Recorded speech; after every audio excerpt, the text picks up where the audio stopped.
Hello students, आज हम electrochemistry का लेक्चर 4 स्टार्ट करते हैं। आज का टॉपिक है variation of conductance with dilution. Next topic रहेगा migration of ions and Kohlrausch law. तो सर्वप्रथम हम पढ़ते हैं variation of conductance with dilution. Students, हमने लास्ट लेक्चर में पढ़ा था कि कंडक्टेंस क्या होती है, स्पेसिफिक कंडक्टेंस क्या होती है एवं मोलर कंडक्टेंस क्या होती है। ये जो कंडक्टेंस हैं इनका इनमें क्या इफ़ेक्ट पड़ता है यदि सॉल्यूशन को हम डाइल्यूट कर दें, यानी सॉल्यूशन का डाइल्यूशन कर दें, तनुकरण कर दें, तो इन पर डाइल्यूशन का क्या इफ़ेक्ट पड़ता है, क्या इफ़ेक्ट आता है, यह इफ़ेक्ट को हम आज स्टडी करेंगे। तो पहला हमारा टॉपिक रहेगा तनुता के साथ तुल्यांकी चालकता एवं विशिष्ट चालकता में परिवर्तन, अर्थात डाइल्यूशन के साथ इक्विवेलेंट कंडक्टेंस में क्या चेंजेस आएंगे और स्पेसिफिक कंडक्टेंस में क्या चेंजेस आएंगे, अथवा इस टॉपिक को हम यह भी कह सकते हैं चालकता पर तनुता का प्रभाव, कि चालकता का तनुता से चालकता तनुता से यानी डाइल्यूशन से कैसे इफेक्टेड होती है। स्टूडेंट्स, हमें पता है कि किसी भी सॉल्यूशन की जो कंडक्टेंस है वो कंडक्टेंस क्या है, वो उस सॉल्यूशन में उपस्थित आयनों के कारण होती है। अतः विलयन में जितने अधिक आयन होंगे उसकी कंडक्टेंस भी उतनी ही अधिक होगी। और किसी भी विलयन का डाइल्यूशन करने पर हम उस पदार्थ की क्या करेंगे, उसकी डिग्री ऑफ डिसोसिएशन बढ़ जाती है। किसी भी विलयन का जब हम डाइल्यूशन करते हैं तो उस विलयन में जो भी उस सॉल्यूशन में जो भी सब्सटेंस घुला हुआ है उस सब्सटेंस की डिसोसिएशन यानी उसका वियोजन बढ़ जाता है। और वियोजन बढ़ जाने से क्या होगा, वियोजन बढ़ने से उसके नंबर ऑफ आयंस बढ़ जाएंगे। ठीक है, परंतु हमें यह भी ध्यान देना होगा कि जब हम किसी भी सॉल्यूशन का डाइल्यूशन करते हैं तो उसमें डाइल्यूशन का क्या मतलब है, उसकी जो कंसंट्रेशन है उसको हम लोअर करते हैं, और कंसंट्रेशन को लोअर करने के लिए हम सॉल्वेंट की मात्रा यानी जो सॉल्वेंट जो है सॉल्वेंट का अमाउंट बढ़ा देते हैं। और सॉल्वेंट जब हम बढ़ाएंगे तो उस सॉल्यूशन का वॉल्यूम बढ़ जाएगा, और सॉल्यूशन का जब वॉल्यूम बढ़ जाएगा तो क्या होगा, यूनिट वॉल्यूम में प्रेजेंट नंबर ऑफ आयंस जो हैं वो नंबर ऑफ आयंस कम रह जाएंगे। ठीक है, तो हम यह ध्यान दे सकते हैं यहाँ कि किसी भी सॉल्यूशन की डाइल्यूशन ज़्यादा करने पर यानी उसका डाइल्यूट करने पर उसमें जितने नंबर ऑफ आयंस की कंसंट्रेशन बढ़ेगी उससे कई मल्टीपल टाइम्स यानी कई गुना अधिक उस विलेन का वॉल्यूम बढ़ जाता है। और वॉल्यूम बढ़ने के कारण क्या होगा, वॉल्यूम की जो कंडक्टेंस है उसकी स्पेसिफिक कंडक्टेंस है उसकी वैल्यू जो है वो कम हो जाएगी। स्पेसिफिक कंडक्टेंस की वैल्यू जो है वो कम हो जाएगी। तो हम क्या कह रहे हैं, हमने यह कहा कि यूनिट वॉल्यूम में उपस्थित है ना, इकाई आयतन में उपस्थित आयनों की संख्या घट जाती है। कैसे, इफ डाइल्यूशन करने से किसी भी सॉल्यूशन को जब हम डाइल्यूट करते हैं उसमें सॉल्वेंट की मात्रा और अधिक मिलाते हैं तो क्या होगा, सॉल्यूशन जो है वो डाइल्यूट होगा, और डाइल्यूट होने से क्या होगा, उस सॉल्यूशन के यूनिट वॉल्यूम में प्रेजेंट जितने आयंस हैं उनका नंबर कम हो जाएगा, और नंबर कम होने पे उसकी मोलर कंडक्टेंस क्या होगी, मोलर कंडक्टेंस पे क्या इफेक्ट पड़ेगा, मोलर चालकता यानी मोलर कंडक्टेंस विलयन में उपस्थित आयनों की संख्या पर मोलर कंडक्टेंस डिपेंड करती है। और चूंकि डाइल्यूशन बढ़ने के साथ साथ एक मोल पदार्थ से वियोजित हुए आयनों की संख्या बढ़ जाती है, इस कारण मोलर कंडक्टेंस का मान भी तनुता बढ़ाने पर बढ़ता है। इससे पहले हमने क्या कहा, इक्विवेलेंट कंडक्टेंस की बात की कि इक्विवेलेंट कंडक्टेंस क्या होती है। इक्विवेलेंट जो कंडक्टेंस है हमने लास्ट पेज पर जो बात की थी वो हम फिर से देख लेते हैं कि किसी भी विलयन की जो कंडक्टेंस है वो कंडक्टेंस उसमें उपस्थित आयंस के कारण होती है, और आयन जितने अधिक होंगे उतनी ही अधिक उस विलयन की कंडक्टेंस होगी।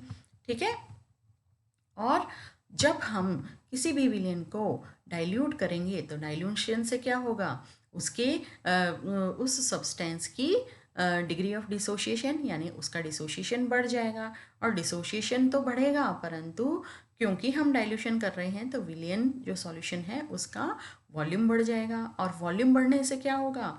वॉल्यूम बढ़ने से यूनिट वॉल्यूम में उपस्थित जो आयनों की संख्या है वो क्या हो जाएगी? कम हो जाएगी। यूनिट वॉल्यूम में उपस्थित आयनों की संख्या जो है वॉल्यूम बढ़ने से कम हो जाएगी। और वॉल्यूम बढ़ने से कम हो जाती है तो हम क्या कह सकते हैं? उसकी कंडक्टेंस कम हो जाएगी। अब हम आते हैं मोलर कंडक्टेंस पे, कि मोलर कंडक्टेंस जो होती है वो डाइल्यूशन से इंक्रीज हो जाती है, यानी जैसे जैसे हम सॉल्यूशन का डाइल्यूशन करते हैं वैसे वैसे मोलर कंडक्टेंस बढ़ती जाती है। कैसे बढ़ती है? क्योंकि मोलर कंडक्टेंस जो होती है वो सॉल्यूशन में उपस्थित आयनों की संख्या, यानी नंबर ऑफ आयन्स पे डिपेंड करती है। मोलर कंडक्टेंस सॉल्यूशन में उपस्थित आयनों की संख्या पर निर्भर करती है। और जैसे क्योंकि हमने जब डाइल्यूशन किया यानी सॉल्वेंट की मात्रा बढ़ाई, तो डाइल्यूशन करने से क्या होगा? एक मोल पदार्थ से वियोजित हुए हुए नंबर ऑफ आयन्स की संख्या बढ़ेगी। और आयन्स बढ़ने पे क्या होगा? उसकी कंडक्टेंस, मोलर कंडक्टेंस भी बढ़ जाएगी। यानी मोलर कंडक्टेंस का मान जो है वह क्या होगा? डाइल्यूशन के साथ बढ़ता है। अब आते हैं हम स्पेसिफिक कंडक्टेंस पे। और स्पेसिफिक कंडक्टेंस क्या होती है? स्पेसिफिक कंडक्टेंस जो है वो हमने पहले लास्ट लेक्चर में भी पढ़ा था कि स्पेसिफिक कंडक्टेंस किसी भी विलयन की 1 सेंटीमीटर क्यूब आयतन में, कितना वॉल्यूम हो? 1 सेंटीमीटर क्यूब वॉल्यूम के में उपस्थित आयनों की जो कंडक्टेंस होती है वो स्पेसिफिक कंडक्टेंस कहलाती है। और चूंकि डाइल्यूशन बढ़ने के साथ साथ इकाई आयतन यानी यूनिट वॉल्यूम में उपस्थित आयन्स की संख्या घट जाती है, इस कारण स्पेसिफिक कंडक्टेंस के मान में भी कमी आ जाती है। अब डाइल्यूशन बढ़ाने पर मोलर कंडक्टेंस का मान तो बढ़ता है, हमने यह कहा, पहले हमने पढ़ा था। अभी हम पढ़ के गए हैं कि डाइल्यूशन बढ़ने के साथ साथ मोलर कंडक्टेंस बढ़ती है, बट इक्विवेलेंट कंडक्टेंस जो होती है वो कम हो जाती है। और स्पेसिफिक कंडक्टेंस भी कम हो जाती है, क्योंकि specific conductance 1 centimetre cube volume में उपस्थित आयनों की संख्या होती है और आयनों की चालकता होती है। और चूंकि इकाई आयतन में उपस्थित आयनों की संख्या तो डाइल्यूशन के साथ कम होती जा रही है, इसलिए स्पेसिफिक कंडक्टेंस कम हो जाती है और मोलर कंडक्टेंस बढ़ती है और इक्विवेलेंट कंडक्टेंस भी कम होती जाती है। और डाइल्यूशन बढ़ाने पर मोलर कंडक्टेंस का मान बढ़ रहा है, परंतु विलयन की अनंत तनुता पर जब हम विलयन को बहुत इनफाइनाइट डाइल्यूशन करते हैं, यानी सॉल्वेंट की मात्रा बहुत अधिक इनफाइनाइटली हम सॉल्वेंट बढ़ा देते हैं उसमें, मतलब सॉल्वेंट की मात्रा बहुत एक्सेस में हम इसमें डालते हैं, यानी अनंत तनुता इनफाइनाइट डाइल्यूशन करते हैं, तो मोलर चालकता का मान यानी मोलर कंडक्टेंस का मान इनफाइनाइट डाइल्यूशन पर कांस्टेंट हो जाता है। तथा इसके बाद अगर हम और अधिक डाइल्यूशन करें उस सॉल्यूशन का, तो मोलर कंडक्टेंस के वैल्यू में कोई चेंजेस नहीं आते हैं, यानी वो कांस्टेंट हो जाता है। और मोलर कंडक्टेंस के इस मान को हम इनफाइनाइट डाइल्यूशन पर मोलर कंडक्टेंस कहते हैं, जिसे हम लैम्डा एम इनफाइनाइट के द्वारा व्यक्त करते हैं। इसे हम किसके द्वारा करते हैं? लैम्डा एम इनफाइनाइट के द्वारा शो करते हैं। लैम्डा एम इनफाइनाइट के द्वारा इस मोलर कंडक्टेंस को हम शो करते हैं। तो यह हो गया अनंत तनुता पर मोलर चालकता। इसके बाद हमारा नेक्स्ट टॉपिक जो है वह आता है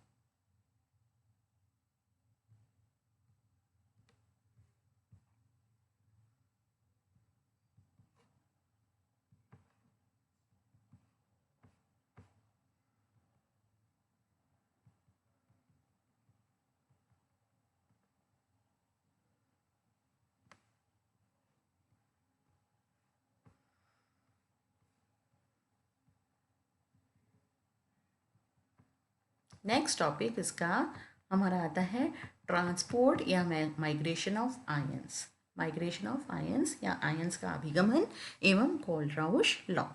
माइग्रेशन ऑफ आयंस क्या है? आयंस का माइग्रेट करना। और आयंस कब माइग्रेट करेंगे? जब हम किसी इलेक्ट्रोलाइट में 2 इलेक्ट्रोड डिप करेंगे और दो इलेक्ट्रोलाइट के सॉल्यूशन में दो इलेक्ट्रोड डिप कर देंगे और दो इलेक्ट्रोड डिप करने के बाद उसे एक इलेक्ट्रिकल सर्किट से हम इसको कंबाइन कर देंगे या ऐड कर देंगे, इसको कनेक्ट कर देंगे एक इलेक्ट्रिकल सर्किट से। तो इस विलयन में जो पॉजिटिव आयंस हैं, कैटायंस हैं, वे तो कैथोड की ओर जाएंगे और एनायंस एनोड की ओर गमन करेंगे यानी माइग्रेट करते हैं। यानी किसी भी इलेक्ट्रोलाइट के सॉल्यूशन में दो इलेक्ट्रोड को डालकर जब हम इसको इलेक्ट्रिक सर्किट से कनेक्ट कर देते हैं तो सॉल्यूशन के कैटायंस कैथोड की ओर और एनायंस एनोड की ओर माइग्रेट करते हैं और आयंस के इन ऑपोजिटली चार्ज्ड इलेक्ट्रोड्स की ओर जो माइग्रेशन है वो आयंस का माइग्रेशन कहलाता है। और आयनों की जो मोबिलिटी है, गतिशीलता है, वह मुख्य रूप से आयंस की गति यानी आयंस की वेलोसिटी पे डिपेंड करती है यानी स्पीड पे डिपेंड करती है और सॉल्यूशन के टेम्परेचर पे डिपेंड करती है और अप्लाइड पोटेंशियल यानी लगाए गए विभव पर, आरोपित विभव पर निर्भर करती है। हमने क्या पढ़ा कि जो माइग्रेशन ऑफ आयंस है यह आयंस की मोटिलिटी है यानी मूवमेंट है, गतिशीलता है। यह गतिशीलता मुख्य रूप से किन किन पे डिपेंड करती है? ये आयंस की गति यानी आयंस की स्पीड पे डिपेंड करती है, सॉल्यूशन के या एनवायरनमेंट के टेम्परेचर पर डिपेंड करती है तथा आरोपित विभव यानी लगाए गए अप्लाइड पोटेंशियल पर निर्भर करती है। इसके बाद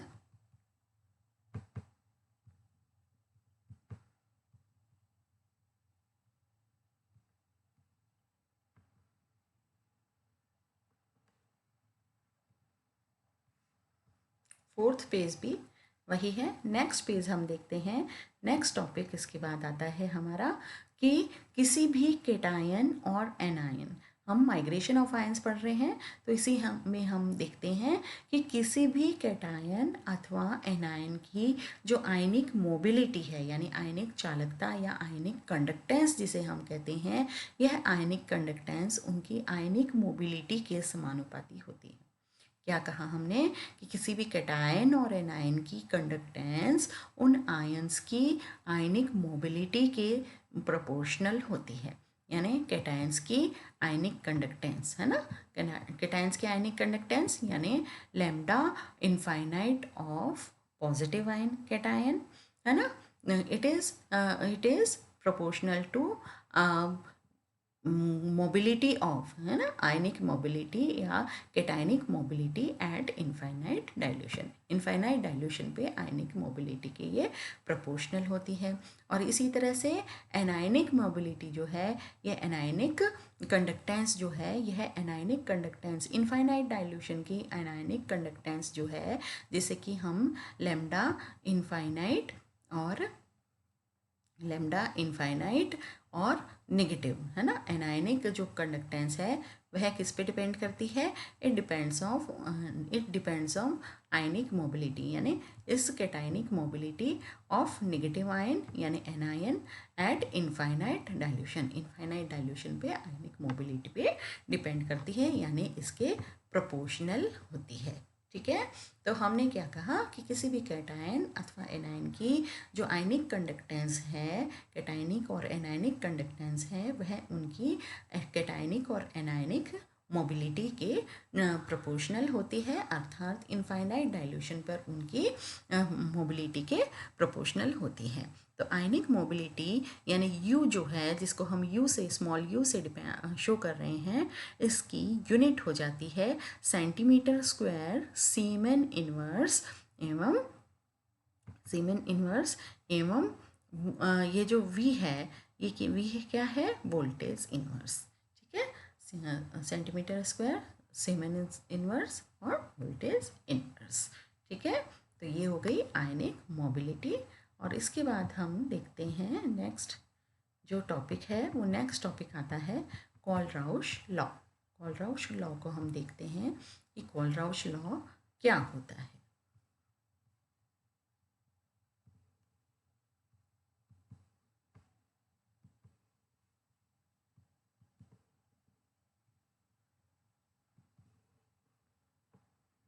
कोलराउश का नियम या कोलराउश लॉ इसे हम कहते हैं।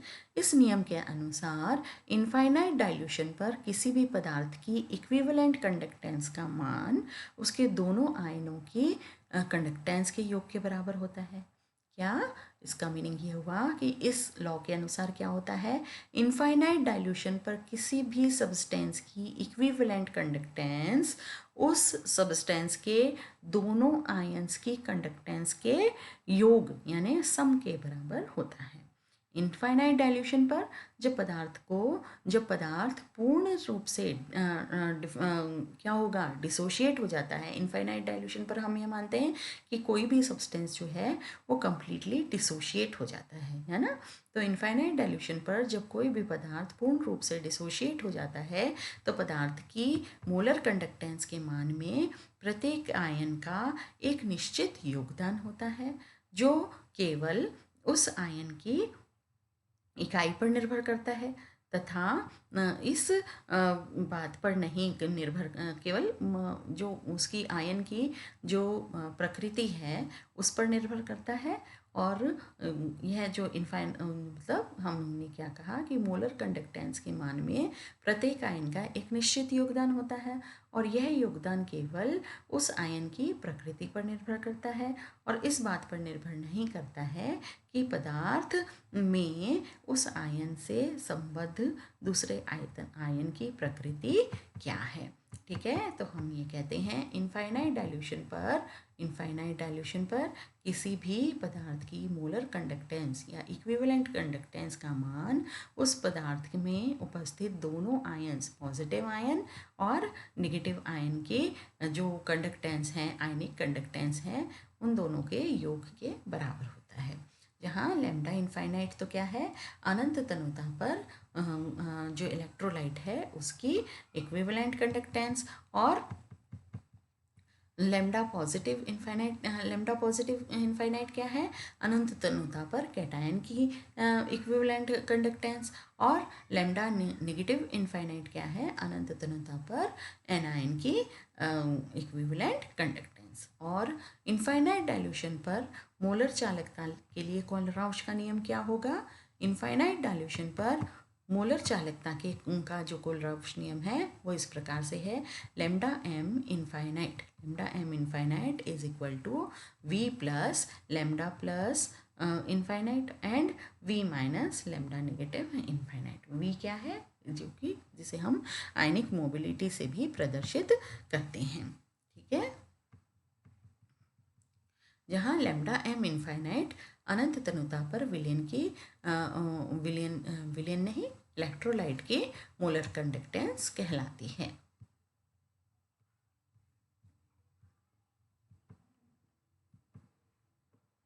इसके बाद में जहाँ V पॉजिटिव तो धनायनों की कुल संख्या है और V नेगेटिव ऋणायनों की कुल संख्या है। V पॉजिटिव क्या है, धनायनों की कुल संख्या है और V नेगेटिव ऋणायनों की कुल संख्या है।